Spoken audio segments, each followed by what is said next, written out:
When it comes to the hidden matchmaking rating in Overwatch, the word uncertainty probably is way more accurate than you think, and I'm not just talking about the uncertainty value that is incorporated in the MMR itself. In the past year, I've spent a significant amount of my time reading up on any bit of info the devs were willing to share with us when it comes to the inner workings of competitive play. I took that info and compared it to things I already knew from other games where other developers more graciously gave us said info. In an attempt to connect all these things, I have made a number of videos discussing the matter. Now we finally have what I would consider the holy grail, a post from Blizzard itself going in depth about their performance-based matchmaking system, including an FAQ. For any of you who watched my last couple of videos, the source material presented is nothing new. However, I did promise to dedicate an entire video solely to this topic, as previously I only used it to support points made in said videos, which did not exactly relate to what we're talking about today. While a part of me does take pride in the fact that a lot of my assumptions made in the past year ended up being accurate based on this post, today's video is largely going to hinge on the exact words coming from Blizzard, and that for the sake of delivering the uttermost accurate information. That means that if you have a friend that likes to spout nonsense about how the competitive system works, this will be the perfect video to show them. But where does this source come from anyway? Well, surprisingly, it came from a post relating to Heroes of the Storm. However, we have reason to assume that this information is accurate for Overwatch as well. During BlizzCon, the devs unveiled that Heroes of the Storm would adapt the voice over IP system from Overwatch, and I think it's no coincidence that they mentioned the implementation of a performance-based matchmaking system in the same breath. A system that, to us Overwatch players, is all too familiar, so it would make sense for these systems to work similarly, if not almost exactly the same. So let's take a look at what the Heroes devs had to say. Our system will look at how well the individuals in the match are performing and use this to aid in calculating MMR adjustments for the match. The system will apply context to these stats by looking at the hero you're playing, the battleground you're on, the game mode, and what region you're playing in, so it can make fair comparisons against other similarly skilled players under the same conditions. All these things are directly in line with things we know to be accurate in Overwatch as well. The developers did speak of contextual adjustments too, in which the system is aware of success rates for attackers and defenders on every map, and it is aware of segments on some maps being more difficult to win than others. And well, it adjusts accordingly. So far we're getting some solid hints that would support the notion that the systems in both games work fairly similarly. Our goal with this system is not to define a specific playstyle for each hero, since we are never manually setting which stats are considered important, but rather let our machine learning driven system define importance and weighting for stats based on millions of games of data. By looking at these stats across the entire player base, the system can see which stats are the most important ones for effective play and create a data driven model of what the most highly skilled players are doing in any given situation. Applying this to Overwatch, it will make a whole lot of sense as well. The mark of improvement is not necessarily an increase in statistics. Certain outlets have suggested that stats going from diamond upwards are fairly similar. The difference often comes down to coordination, team play, and what the player base refers to as 1% plays, which is the act of defining a team fight by non-statistically driven actions. Something like landing a sleep dart on a nano-boosted Genji, solo ulting a member of the opposition to avoid their ultimate, messing with your team's momentum, and so on. Smart plays essentially. Knowing that all these applications are contextual, we have reason to assume that the notion of Overwatch punishing hero swaps is completely false. Something like swapping to Mei or D.Va to stall the point might be a bad move from a player's perspective that wants to maintain the best possible stats, but to win the game, buying your team a few more seconds to regroup and then take the point back is something that, according to this post, might very well be something the game acknowledges, and we'll have more evidence supporting this a bit further down the line. There's also a whole segment in this post dedicated to the definition of highly skilled play not being as cut and dry as an increase in statistics. It compares two heroes in which one would clearly be defined as skillful when certain obvious criteria were met, such as getting a certain amount of damage, not dying often, and playing the objective. Another hero, on the other hand, has not been built around the idea of collecting these stats to begin with. What defines a good player on this hero will be something like landing skill shots and crowd control effects, which the system then puts a bigger emphasis on when playing this hero. But here's the most interesting part of this segment. It talks about the act of stat padding. The biggest thing that sets apart a highly skilled Kerrigan is how effective they are landing crowd control effects, so the system will put a larger emphasis on this stat for Kerrigan players. She's still being evaluated on all the same stats as every other hero though, so a Kerrigan who spends the game only attempting to land stuns would not necessarily gain the same amount of MMR, as they would need to also contribute to the game in a meaningful way on top of landing lots of CC. So it isn't as easy as to say that Junkrat needs to get gold damage and he would gain a lot of MMR. It is the combination of stats associated with what makes a hero most viable. So every hero has a set of statistics that are deemed most important, which for some could be finishing blows, for others it could be objective time, and and some would need to work on the amount of healing they output. But players who only attempt to feed into those exact statistics would not see as much of an increase in MMR as players who, well, just play the game properly. Because it is always about a combination of statistics rather than only the one that is deemed most important. So somebody might be considered top 1% in this one statistic that is very important to their main hero, but would still be climbing slower than a player who may only get an average amount there but has a more balanced portfolio of stats overall. The system can then use an individual player's performance to adjust how much MMR the player gains or loses for a game. If they're performing beyond expectations for their current MMR, the system will grant them more MMR when they win, subtract less when they lose, and they'll more quickly arrive at the proper MMR for their skill. The opposite is also true if they're not performing up to expectations. So that is essentially the basic gist of how the performance-based matchmaking system operates. The system has been fed millions of games worth of data to determine what makes a player skillful. That means that we, the player base, by just playing the game, winning and losing matches, taught the system what traditionally does and doesn't work. It is aware of how players perform not only on a blank slate of statistics, but it also applies context to these statistics based on which maps we play, which side we play on, and which part of the map we're currently fighting in, next to the hero we chose, of course. Now for the FAQ, we're finding answers to questions that I'm certain a lot of us were very curious about.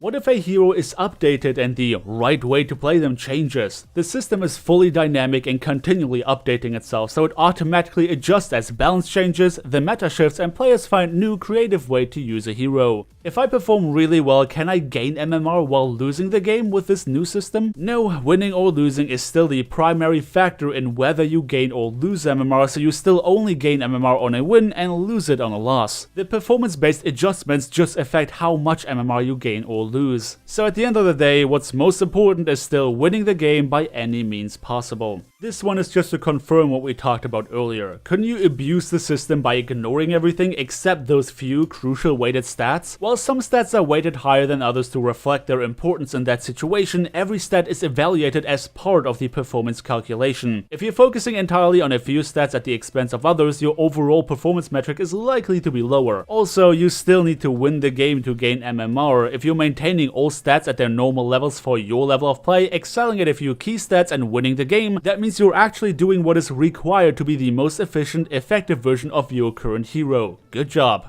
If I'm losing a game, my stats are usually lower already. How does the system avoid double penalizing me for both losing and having lower stats? The comparison to determine how well you performed are different for winning games versus losing games. This is suggesting that they are not comparing your stats as someone who just lost the game to someone who won it. Rather, they compare to others who also just lost in a similar situation and try to determine the magnitude of your loss related to the rating of the enemy team. TLDR, the game can tell when you just got stomped by players who are way better than you because it was the expected outcome based on MMR comparisons. And the game is also not going to expect you to get the same stats as someone who just confidently won a game when you were struggling to even get the first point. Will this cause players to intentionally make games take longer so they can pad their stats? All stat comparisons take game time into account, so there's no advantage for a game that goes long and no disadvantage for one that wraps up quickly. This further supports that for us in Overwatch, swapping to a hero is not something that the game would penalize you for. If you pick up the mantle of DPS from someone who has been performing really poorly for 1.5 rounds, it is going to take into consideration that you wouldn't have the same stats as someone who played your hero all game long, since you only played them for 1/4 of the time in this match. Who determines